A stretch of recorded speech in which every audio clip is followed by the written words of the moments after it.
سعدتم أوقاتا مع هذه الحلقة والتي بعنوان الكرد في محافظة إدلب، الماضي والحاضر. يا ترى هل هنالك كرد في محافظة إدلب؟ وإن كان هنالك كرد في هذه المحافظة، هل وجودهم في هذه المحافظة طارئ حديث أم أنه قديم؟ الكرد في محافظة إدلب. دعوني أعرج قليلا على بعض المصادر التاريخية عن الوجود الكردي في محافظة إدلب، بعدها نأتي إلى النواحي، نأتي إلى القرى، المدن الكردية في محافظة إدلب. دعوني أقرأ لكم ما قاله المستشرق الفرنسي ريني دوساود.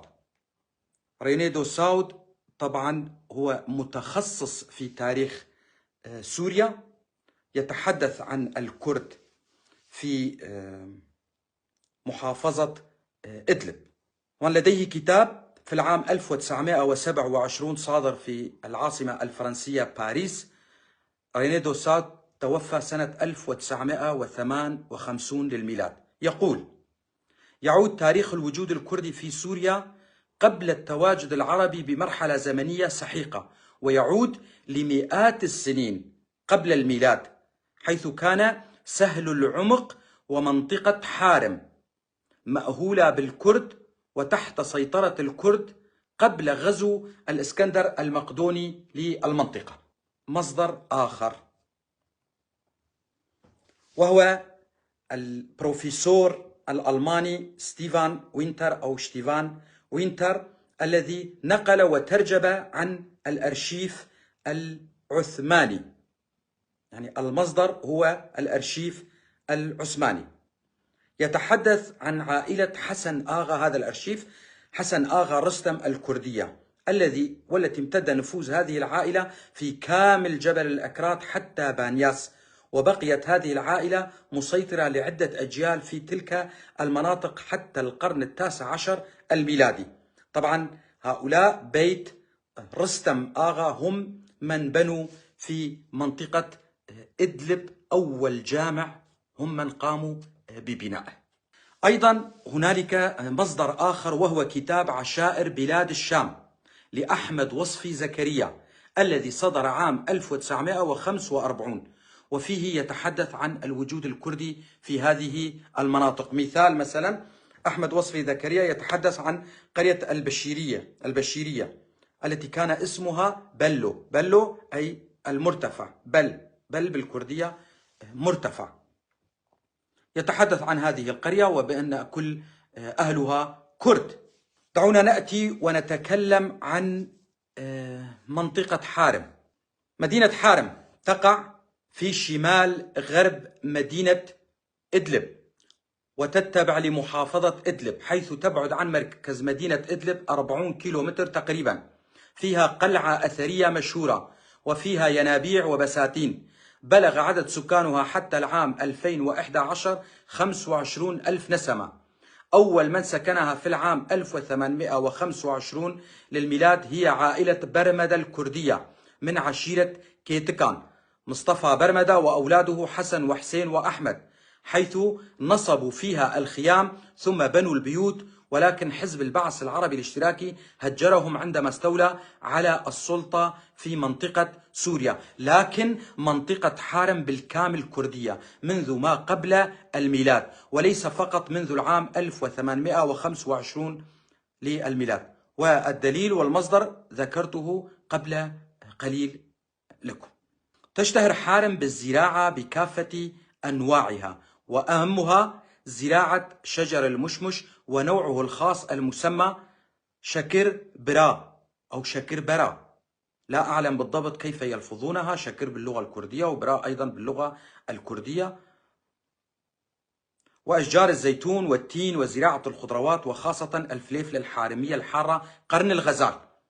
هي مدينة أثرية معروفة بمعالمها الأثرية الفريدة مثل قلعة حارم والكثير من الآثار المنتشرة في المدينة ومحيطها. من عائلاتها عائلة برمدة، هم من عشيرة كيتكان الكردية.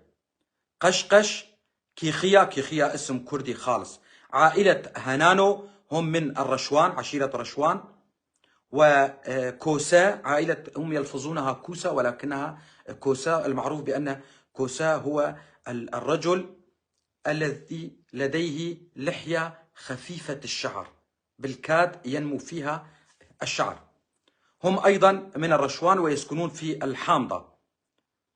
وعائلة مارد وخزاعي وشيخو وقويري تضم منطقة حارم عدة مدن وبلدات، منها سلقين، أرمناز، كفر تخاريم، كفرمو، بلدة إسقاط، معرات الشلف، قورقانية، قلبلوزة، بنابل، مير إسحاق، كفر كيلا، شندلايا، معصرتي، بسينية، كفر حوم، عريبة، رأس الحصن.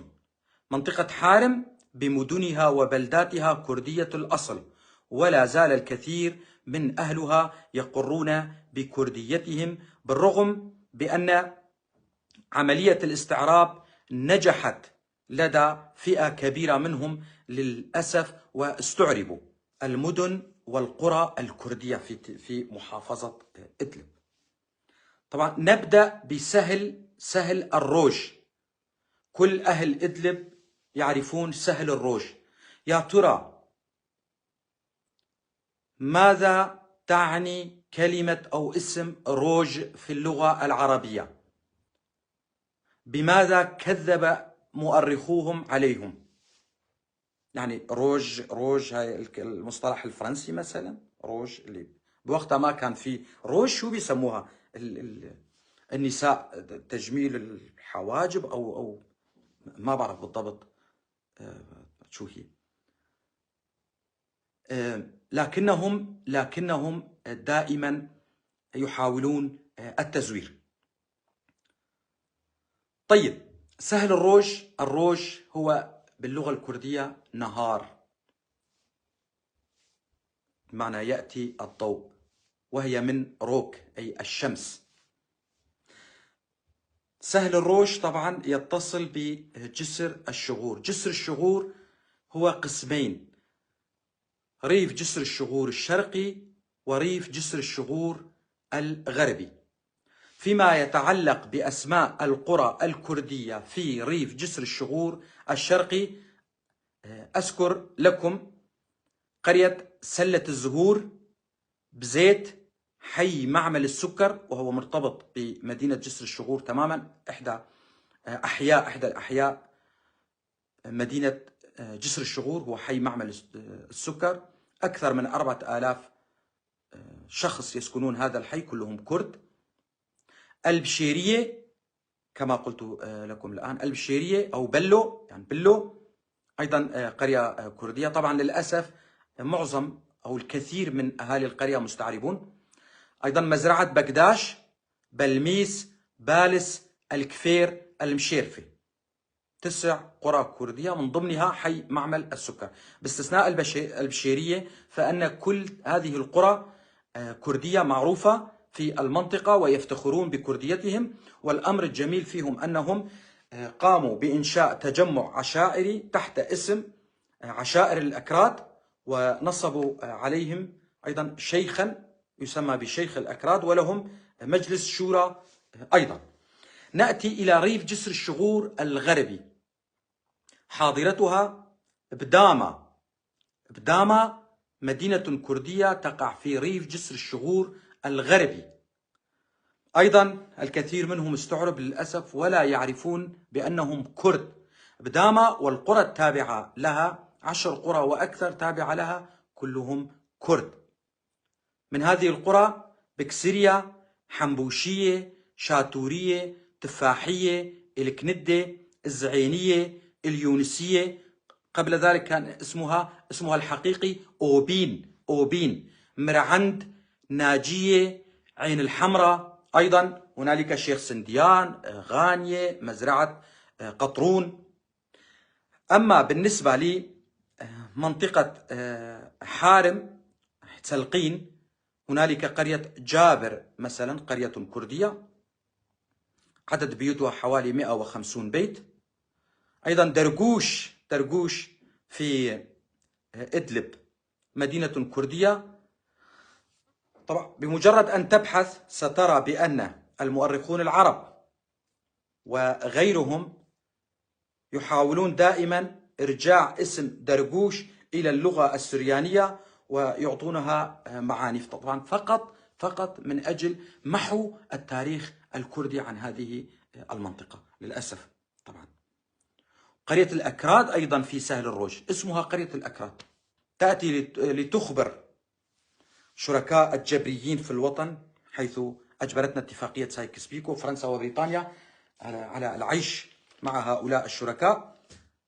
إن قلت لهم قرية الأكراد سيقولون لا، هي مجرد تسمية مثلها مثل جبل الأكراد. طبعا هذه بعض القرى والمناطق الكردية في محافظة إدلب. يلزمني الكثير بحث دراسة حتى أقوم بتوثيق بقية القرى والمناطق في محافظة إدلب. طبعا لا أستطيع أن أعطي نسبة معينة عن الكرد الذين يقرون بكرديتهم في إدلب، ولكن الأوضاع دائما كانت ضدهم وليست لصالح الكرد، ودائما أي حكومة سورية جاءت دائما الأوضاع هم يقفون ضد الكرد.